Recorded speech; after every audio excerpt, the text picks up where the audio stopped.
En la historia gloriosa y terrible de las conquistas militares, hay un nombre que destaca por encima de todos los demás. Un guerrero, un rey, una leyenda. Alejandro Magno. Nunca ha habido otro como él en el mundo. Nacido de una madre despiadada. Creía que su madre se comunicaba con un ser superior.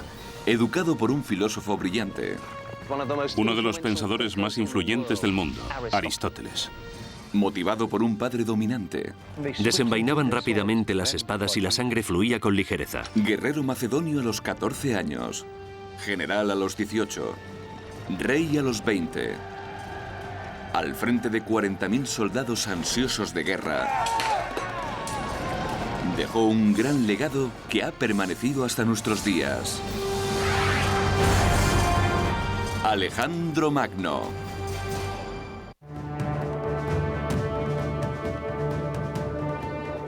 A pesar de las dramáticas victorias en el río Gránico, en Isos y en Tiro, Alejandro Magno se da cuenta de que no podrá llamarse soberano de Asia mientras el rey Darío siga libre.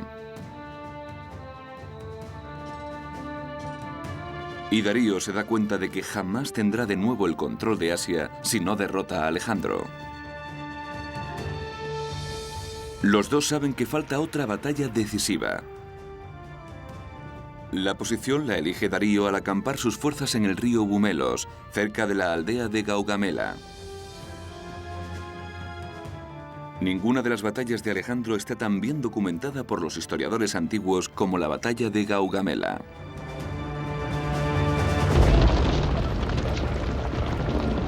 Darío reunió a sus fuerzas y lo preparó todo para la batalla.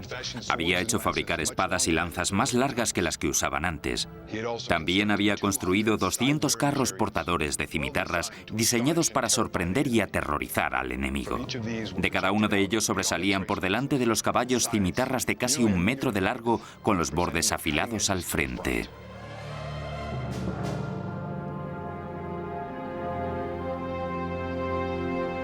La noche antes de la batalla, varios kilómetros de ondulantes colinas separaban a los dos ejércitos. Parmenio, el general jefe de Alejandro, y varios de sus oficiales se adelantaron a inspeccionar las posiciones enemigas. Quedaron atónitos y comentaron entre sí que sería muy difícil derrotar a un enemigo tan fuerte luchando contra él durante el día. Por lo tanto, trataron de convencer a Alejandro de que atacara de noche para ocultar así a sus hombres el elemento más terrorífico de la batalla que se avecinaba, la gran fuerza a la que se enfrentaban. Fue entonces cuando Alejandro les dio su famosa respuesta: no robaré mi victoria. Estaba decidido a que si derrotaba a Darío, no le daría motivos para que reuniera valor para intentarlo de nuevo. No quería que pudiera achacar la derrota a la noche y la oscuridad, como había achacado la de Isos a los pasos de montaña estrechos y al mar.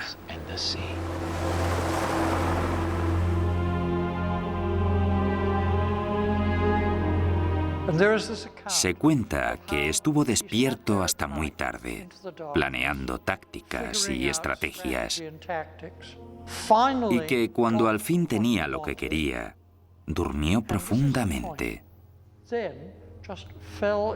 y dijo: hasta que lo hube planeado, estaba preocupado. Después ya estaba bien. El ejército se levantó por la mañana. Se tocó Diana, pero Alejandro durmió como un niño hasta que lo despertaron sus ayudantes de campo. En ese momento, Alejandro dio a sus tropas el discurso de su vida. Les dijo con confianza que la batalla decidiría quién gobernaría el continente de Asia. En el otro extremo del campo de batalla, Darío, el rey persa, hablaba también a sus tropas, pero lo hacía más en un tono de desesperación que de confianza. Les dijo: hoy se consolidará o se acabará el imperio más grande que ha visto la historia. Hoy no lucharéis por la gloria, sino por la supervivencia. Estamos contra la pared. Os suplico, por los dioses de nuestro país, que salvéis el honor de los persas del pozo de la desgracia.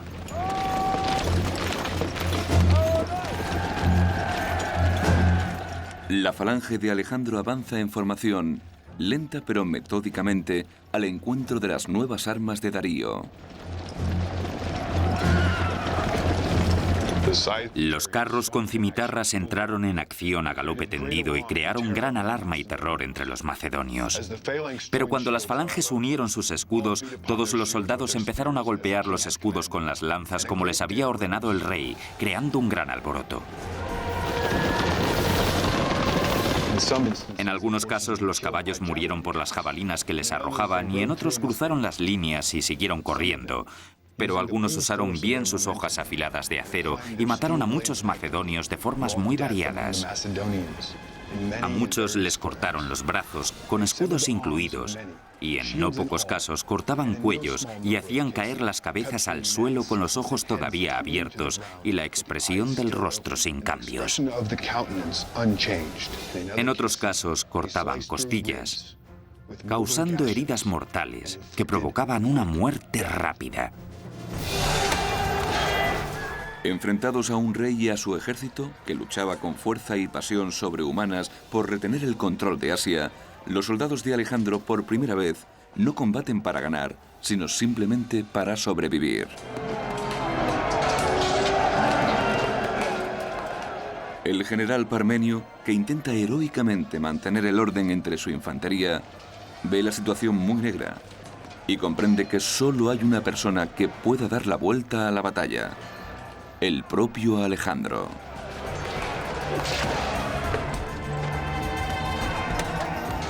Pero este está ocupado abriéndose paso hacia el carro del rey Darío.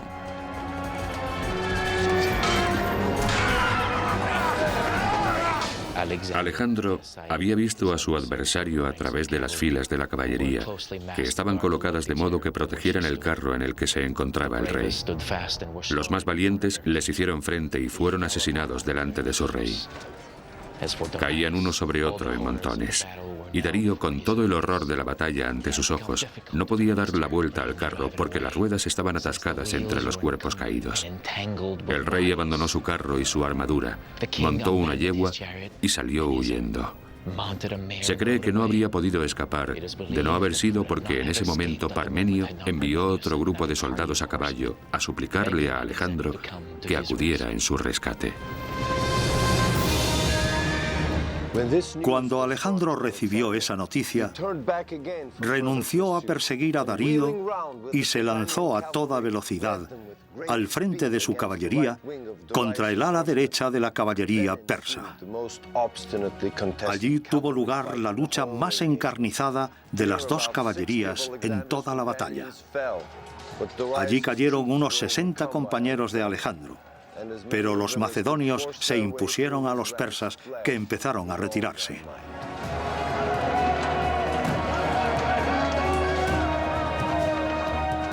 Lo que al principio podía parecer una derrota segura para Alejandro, se convierte en otro episodio más que confirma su genio como comandante.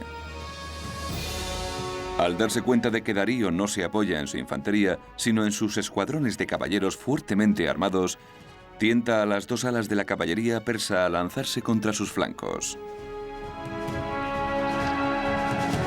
Confía en que los flancos aguanten el tiempo suficiente para crear un hueco en la línea persa que permita pasar a su caballería. Y eso es lo que ocurre. Los historiadores pasados y presentes consideran esa estrategia como una obra maestra. La táctica de Alejandro era brillante. Lo único que quizás se le pueda criticar fue que dejó el campo de batalla para perseguir a Darío e intentar capturarlo vivo.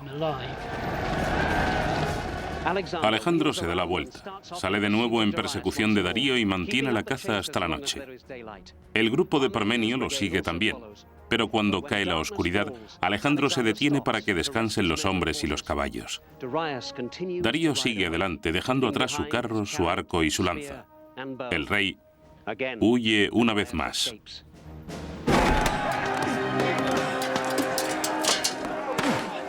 Aunque el ejército macedonio está en clara minoría, las bajas de las que informan los historiadores son increíbles. Algunos dicen que demasiado. De los hombres de Alejandro habían muerto unos 100, y más de 1000 caballos murieron de heridas o por el agotamiento de la persecución. De las fuerzas de Darío se dice que murieron 300.000 y que muchos más fueron hechos prisioneros. La batalla de Gaugamela no deja dudas de que Alejandro tiene ya el control de Persia. Pero para el rey guerrero es mucho más importante capturar a Darío. Alejandro sabe que Darío será mucho más valioso gobernando Persia bajo sus órdenes que como soberano muerto. ¿Pero podrá capturar vivo al rey caído?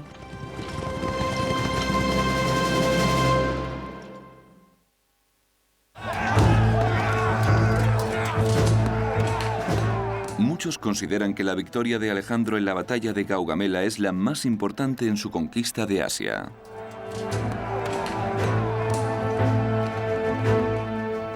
Cuando terminó la batalla, se consideró que la autoridad del imperio persa había llegado a su fin. Alejandro fue proclamado rey de Asia, y después de ofrecer sacrificios espléndidos a los dioses, procedió a recompensar a sus amigos con riquezas, propiedades o nombrándolos gobernadores.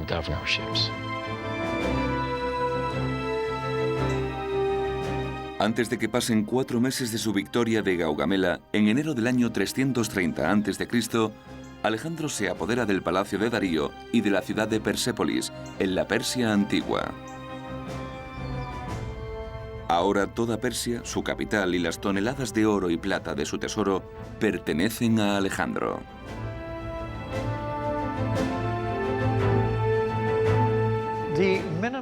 El cálculo más bajo es de 180.000 talentos. Y no olviden que un talento pesaba casi 30 kilos. Eso lo convertía en el hombre más rico del mundo conocido. Podía hacer lo que quisiera. Podía llamarse a sí mismo Dios, si le apetecía. Es como llevarse todo el fuerte Knox en una tarde. Y el tesoro fue evacuado, enviado en una caravana, protegida por 6.000 macedonios. Alejandro describió Persépolis a los macedonios como la ciudad más odiosa de Asia y dio orden a sus soldados de que la saquearan. Los macedonios entraron en ella asesinando a todos los hombres que encontraban y saqueando sus residencias. Tal era su ansia de botín que luchaban entre sí y mataron a muchos compañeros por haberse apropiado de una parte más grande. Algunos cortaban las manos de los que sostenían algo que ellos querían. El ansia de botín los enloquecía a todos. Alejandro permanece 4 meses con su ejército en Persépolis, regodeándose en los despojos de la victoria, antes de continuar su conquista de Asia. Alejandro tenía grandes dotes naturales, pero las manchó todas con su imperdonable afición a la bebida. En una de esas borracheras, un cortesano dijo que si Alejandro daba la orden de quemar el palacio persa, se ganaría la gratitud profunda de los griegos, y el rey se mostró entusiasmado. ¿Por qué no vengamos a Grecia y quemamos la ciudad entera? Alejandro dio ejemplo prendiendo fuego al palacio, y sus compañeros de borrachera siguieron sus pasos. Ese fue el fin del palacio, que había gobernado todo Oriente. A los macedonios les avergonzaba que su rey hubiera destruido una ciudad tan distinguida en una borrachera. Y en cuanto a Alejandro, se cree que cuando el sueño le hizo recuperar el sentido común, se arrepintió de su acción.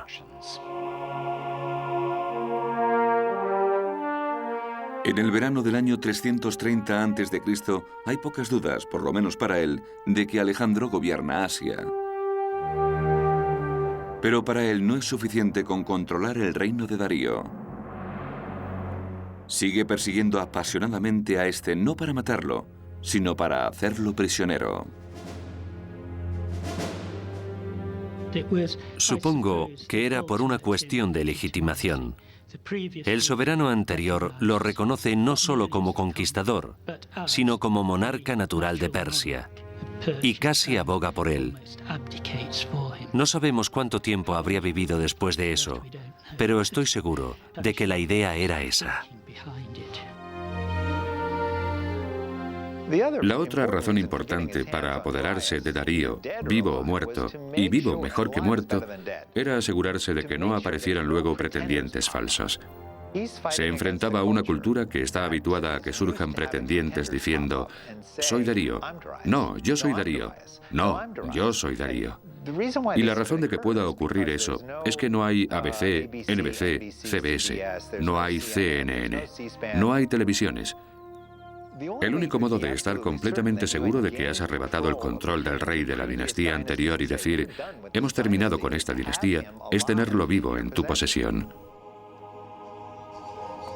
Cuando Alejandro se entera de que Darío se dirige hacia el norte, reanuda de nuevo la caza.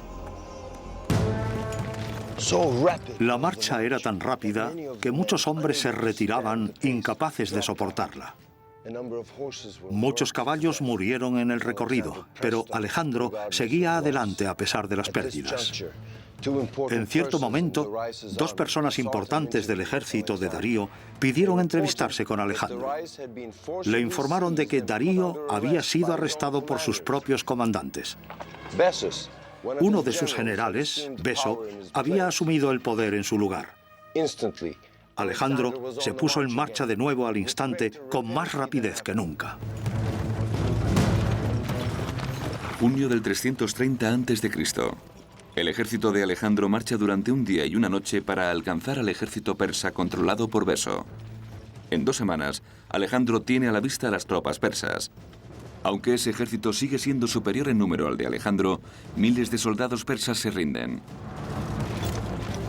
Pero Beso no permite que Darío corra el mismo destino. Beso y sus compañeros conspiradores se acercaron al carro de Darío y le dijeron que subiera a un caballo para huir de su enemigo. Darío, sin embargo, declaró que los dioses habían ido a vengarlo, pidió la protección de Alejandro y se negó a seguir el consejo de los traidores. Estos se enfurecieron, atravesaron al rey con sus lanzas y lo dejaron allí. También lisiaron a sus animales para que no pudieran moverse. Los soldados, privados de sus jefes, se desbandaron hacia donde la esperanza o el pánico los llevaban. Con el gran y poderoso Darío yaciendo gravemente herido en el suelo, solo el tiempo dictaría si Alejandro lo capturaría vivo o no.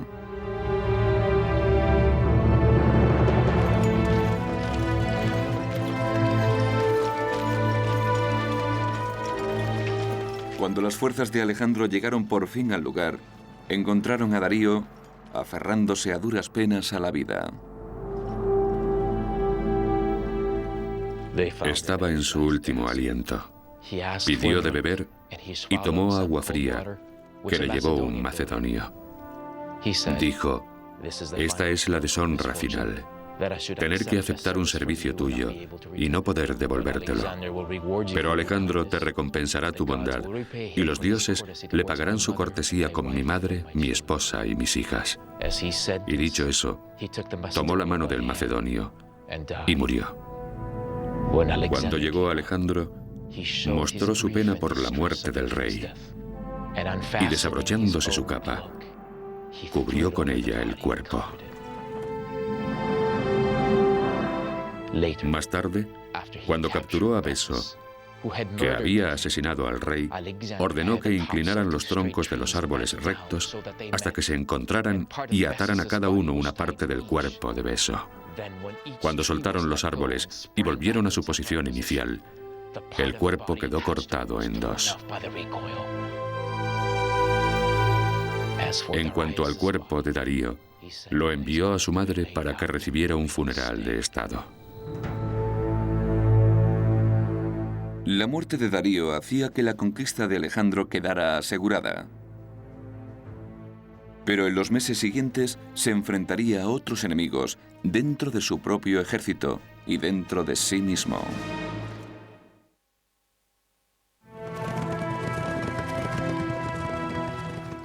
Con Persia controlada y el rey Darío muerto, Alejandro Magno había completado su misión. Pero ahora se enfrenta a nuevos dilemas, mucho más complejos que hacer la guerra. Resulta revelador que el descontento entre las tropas empiece después de la batalla de Gaugamela, con la base muy razonable de que ya habían cumplido lo que habían ido a hacer.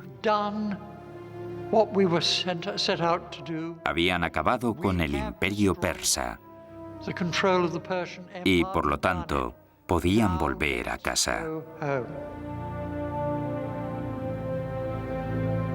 En ese momento, Alejandro es muy consciente de las amenazas potenciales a su poder. Pocos entre los macedonios disfrutaban en ese momento de una posición más encumbrada que Filotas, hijo de Parmenio. Cuando Darío había sido derrotado, a Filotas le habían entregado una hermosa joven griega llamada Antígona.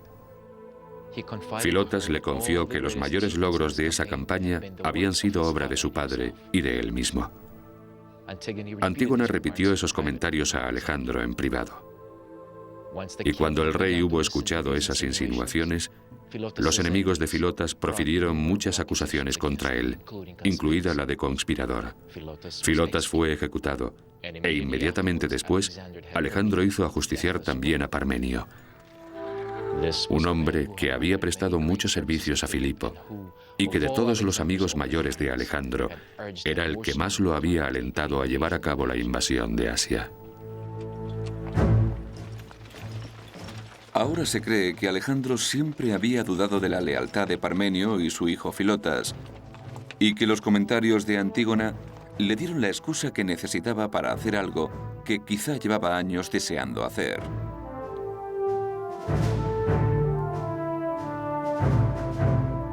En octubre del año 330 a.C., nombra a su íntimo amigo Hefeistón comandante conjunto de la caballería.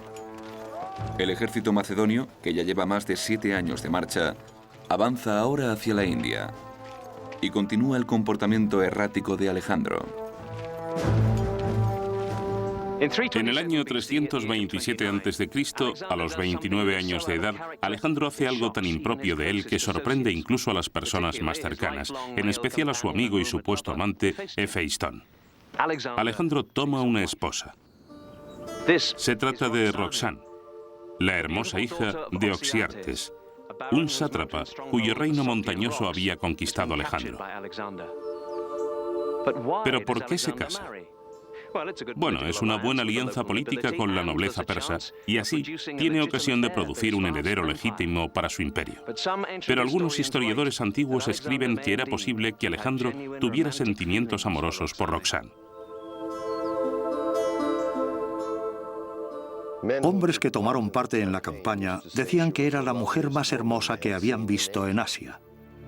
Alejandro se enamoró de ella en cuanto la vio, pero a pesar de estar cautiva, ella rechazó sus pasiones y él consintió en casarse con ella para hacerla suya. Alejandro confunde aún más a sus amigos cuando decide que todos los que están bajo su mando deben adoptar una antigua costumbre persa. Porque el soberano del imperio persa recibía prosquinesis por parte de sus súbditos. Para los persas era una cuestión de respeto. Básicamente un beso en la mano que se podía combinar con una inclinación de cabeza, con arrodillarse o incluso postrarse con la cara en el suelo. Pero para los griegos, ese gesto era una forma de adoración reservada exclusivamente a los dioses. La orden de Alejandro no gusta nada a sus seguidores, y Calístenes, su historiador oficial, se niega a cumplirla. Y así se lo dice a su amigo de tanto tiempo. Deberías acordarte de Grecia. Por ella emprendiste esta expedición a Asia. Cuando vuelvas a casa, ¿obligarás a los griegos, los mayores amantes de la libertad del mundo, a inclinarse ante ti? Desde ese momento, Calístenes perdió el favor de Alejandro, y como habían descubierto otros antes que él, eso podía ser un trágico error. Alejandro ordena que ejecuten a Calístenes, su historiador oficial. Para Alejandro, no era más que un condenado intelectual que ya había cumplido su propósito y ahora se convertía en una pesadez y por lo tanto se podía prescindir de él. Y eso fue lo que hizo, prescindir. El deseo de Alejandro de continuar la tradición persa da paso lentamente a una vida de hedonismo. Se veía a sí mismo como un dios y lo trataban como a un dios. A la gente le cuesta creer esto porque ven a Alejandro bajo una óptica moderna. Y hoy día nadie se considera un dios, eso sí, a menos que esté loco. Pero, ¿y a Alejandro? Alejandro empezó a imitar el lujo persa. Vestía túnica blanca y cinta dorada. Añadió concubinas a su séquito al modo de Darío, que no eran menos que los días del año, y todas de extraordinaria belleza. Todas las noches desfilaban alrededor de la cama del rey para que eligiera a una, con la que yacería esa noche.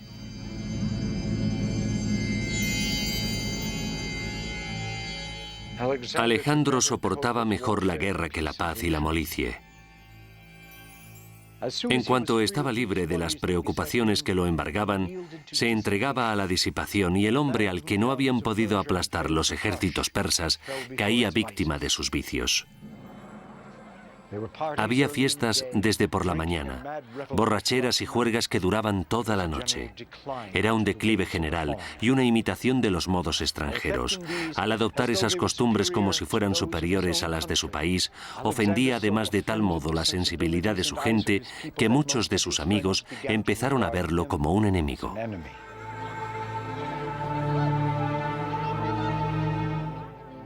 Cuando termina su largo tiempo buscada conquista de Asia, Alejandro sigue queriendo más. A comienzos del 326 a.C., inicia una campaña en la India, donde el rey Poro intenta detenerlo en el río Hidaspes. Las fuerzas de Alejandro se enfrentan a un enemigo que no solo monta a caballos, sino también elefantes. Y aunque los macedonios consiguen imponerse, la batalla es la más difícil que han librado nunca. Una consecuencia de esa batalla con Poro fue que metió miedo a los macedonios, que tomaron la decisión de no adentrarse más en la India. Al principio, Alejandro se sintió tan decepcionado y lleno de rabia que se encerró y quedó postrado en su tienda. Sus soldados se amontonaban en la entrada y le suplicaban con gritos y lamentos, hasta que acabó por ceder y dio orden de levantar el campamento. Ahora estaba ansioso por ver el océano. Hizo construir gran número de botes de remos y balsas y bajaron por los ríos a buena velocidad. Pero no era un viaje pacífico, ni mucho menos. Durante el viaje río abajo, Alejandro desembarcaba, asaltaba las ciudades cercanas a la orilla y las conquistaba todas. Hasta que llega a la ciudad de Malí, donde habita la tribu independiente de los malianos. Alejandro se acercó a la ciudad y se aprestó a conquistarla. Uno de sus clarividentes había ido a decirle que le había sido revelado que sufriría una herida que lo colocaría en grave peligro. Le suplicó que dejara en paz a la ciudad por el momento y que se dedicara a otras actividades. El rey le riñó por enturbiar el entusiasmo de los soldados y preparó a su ejército para el ataque que dirigió en persona, impaciente por reducir a la ciudad por la fuerza.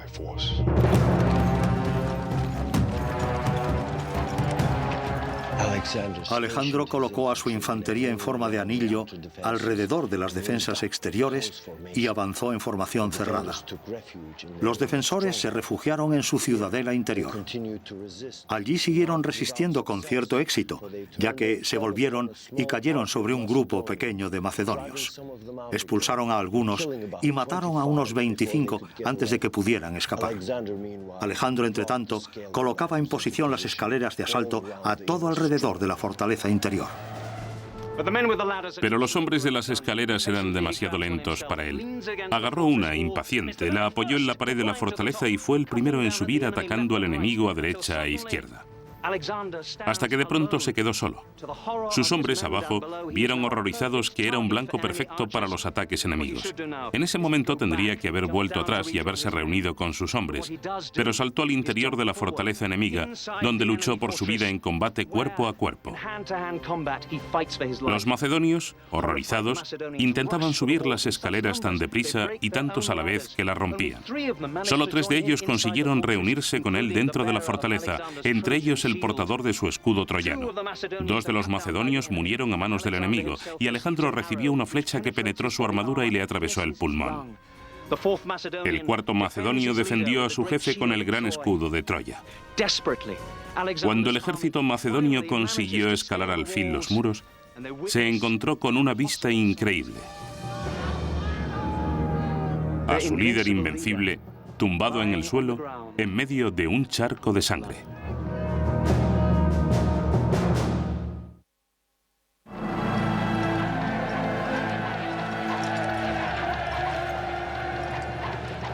Encabezar la carga contra el enemigo en Malí en el año 326 a.C. no era algo nuevo para Alejandro. La herida que recibe no es la primera que padece en el campo de batalla, pero esta herida es diferente a las demás. Los soldados de Alejandro comprenden que su vida corre peligro. Inmediatamente se extendió por el campamento el rumor de que Alejandro había muerto. Sus ayudantes, entre tanto, aserraron con gran dificultad el mango de madera de la flecha y consiguieron retirarle la armadura del pecho.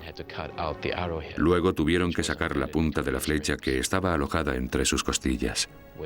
Cuando la extrajeron, el rey se desmayó y estuvo a punto de morir. Y cuando pasó el peligro, seguía estando débil y necesitó cuidados durante mucho tiempo. Alejandro se recupera lentamente. En los 2 años siguientes marcha con su ejército de regreso a Grecia, a veces por tierra y a veces por mar. En julio del año 324 a.C. sufre una herida aún peor. Su íntimo amigo Hefeistón muere de una enfermedad desconocida. Alejandro queda destrozado. Nos han contado que Alejandro se abalanzó sobre el cuerpo de su amigo y permaneció allí todo el día llorando, y se negó a que lo separaran de él hasta que lo apartaron a la fuerza. Algunos han dicho que hizo ahorcar al médico de Hefeistón por haberse equivocado de medicina. Pero todos los relatos coinciden en que después de la muerte de Hefeistón, Alejandro no probó bocado ni prestó ninguna atención a las necesidades de su cuerpo durante 2 días que pasó llorando en su cama.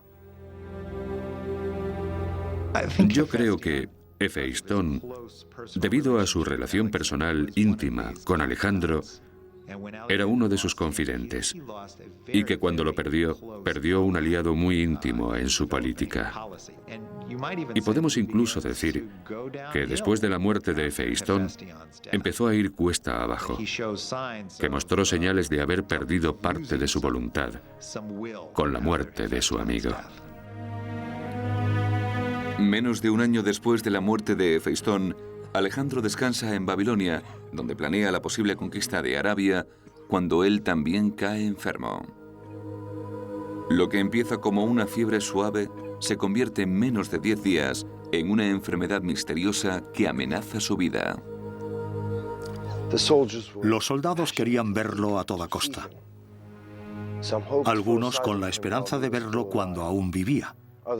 Otros querían ver su cuerpo, porque se había corrido la voz de que ya estaba muerto y sospechaban que los guardas ocultaban su muerte. Pero nada podía impedirles que lo vieran. Y el motivo en casi todos los corazones era la pena y una especie de sorpresa y extrañeza ante la idea de perder a su rey. Es en ese momento crítico cuando todos los que conocen a Alejandro perciben la enormidad de su influencia. Yo creo que en esos tiempos no había ninguna nación, ninguna ciudad, ninguna persona que no hubiera oído el nombre de Alejandro. Nunca había habido otro como él en el mundo. Y por lo tanto, no puedo evitar pensar que en su nacimiento participó algún poder más que humano. Admito que algunas de las cosas que hizo Alejandro me parecen mal. Pero no me avergüenza expresar mi admiración sin límites por él como hombre. Es también en ese momento cuando los oficiales de Alejandro empiezan a preguntarse qué ocurrirá si él muere. ¿Quién gobernará los territorios conquistados? La idea de gobernar un imperio tan vasto sin Alejandro asusta bastante. A sus oficiales no les cabe duda de que ningún ser humano solo podrá nunca ocupar su lugar. Habrá pues que dividir los territorios. También saben que si Alejandro no dice quién heredará qué regiones, la envidia puede hacer que se enfrenten entre sí jefes que han luchado antes unidos bajo un rey poderoso. ¿Podrá Alejandro vencer a su enfermedad? ¿Reanudar sus conquistas y llevar aún más gloria a sus hombres? ¿Acabará demostrando que no es el hijo inmortal de Zeus y sufriendo la muerte de un simple mortal?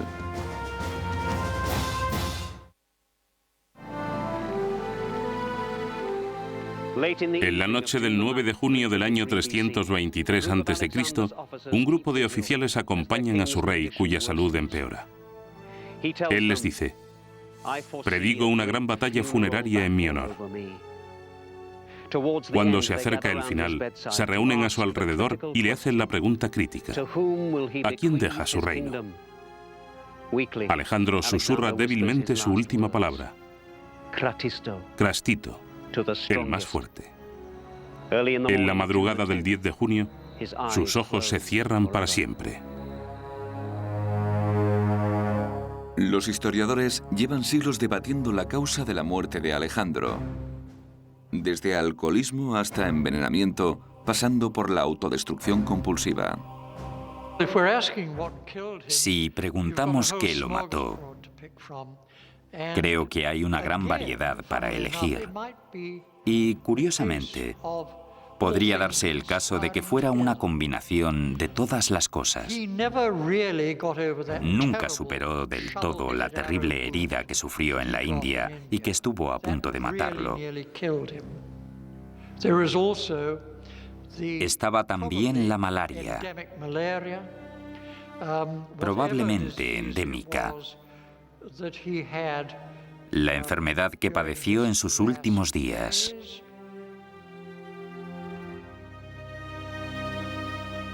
Yo creo que Alejandro murió en última instancia porque se presionaba demasiado. Hace una campaña militar fantástica y luego se muere. Para él fue algo bueno, porque no estoy seguro de que hubiera sido muy bueno como administrador. Y volvemos de nuevo a la opinión personal de cada uno sobre qué era lo que hacía tan grande a Alejandro. Pero mi impresión es que se habría seguido presionando demasiado hasta su muerte.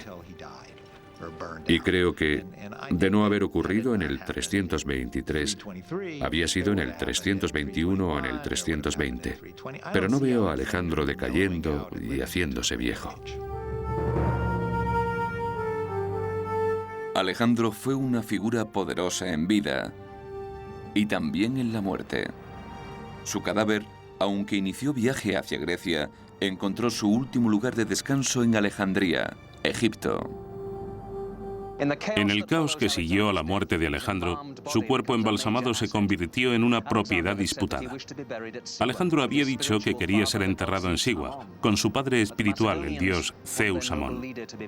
Pero los macedonios querían que su noble líder descansara en casa, y cuando el cuerpo era transportado por tierra en un sarcófago de oro, fue secuestrado por soldados de Ptolomeo, antiguo general de Alejandro y ahora nuevo soberano de Egipto. Controlar el cuerpo de Alejandro añadiría poder a la reputación de Ptolomeo y sus sucesores. Miles de personas visitaron aquí el sarcófago de Alejandro durante varios siglos, entre ellas Julio César. Pero cuando los faraones ptolomeicos perdieron el poder después de la muerte de Cleopatra, perdieron también el control sobre los restos de Alejandro. Hoy, nadie sabe con certeza dónde están los restos de Alejandro.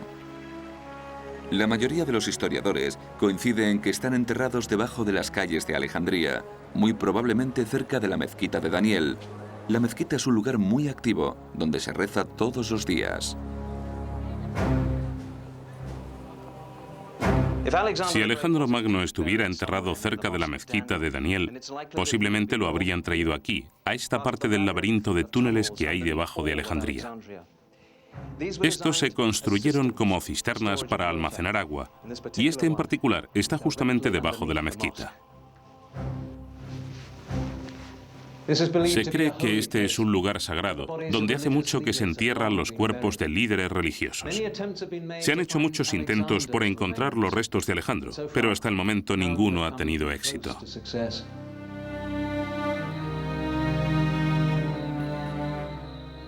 La muerte de Alejandro Magno cierra una conquista que no sería igualada nunca, ni por ningún otro guerrero, ni en ningún otro momento de la historia. Solo las estadísticas son asombrosas. Un hombre, a la cabeza de 40.000 soldados, a pie y a caballo, más de 30.000 kilómetros, en 12 años.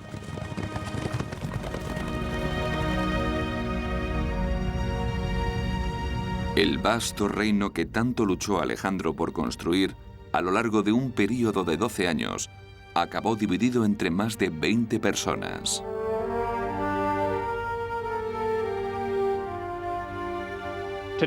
Hoy día los historiadores, intelectuales y militares siguen estudiando la personalidad compleja del rey Alejandro de Macedonia.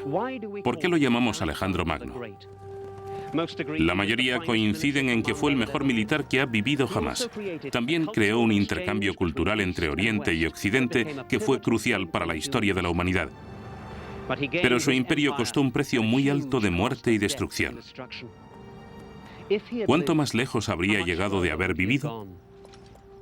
Quizás sea una suerte que nunca lo sepamos. Al final de su corta vida, Alejandro se movía en una línea muy fina entre el genio y la locura. Alejandro da al mundo el ejemplo de un general como no se ha vuelto a ver desde entonces. Todos los generales importantes se han comparado con él, y creo que casi todos han sentido que estaban por debajo de Alejandro.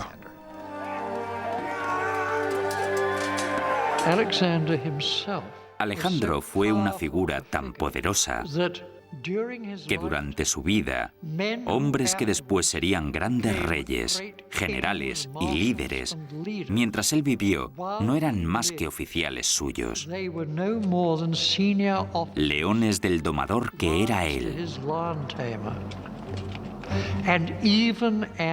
E incluso después de su muerte, le tenían tanto miedo que en las reuniones de consejo presidían la mesa su corona, su cetro y su manto real. Seguía estando allí, aunque hubiera muerto. Da la impresión de que Alejandro no dudaba nunca de sí mismo, de que nunca conoció un momento de miedo. Aunque no fuera un dios, sí tenía la confianza de un dios. Tenía una visión absoluta de su propia grandeza, y al final nos vemos obligados a estar de acuerdo con él. Es, y siempre será, Alejandro Magno.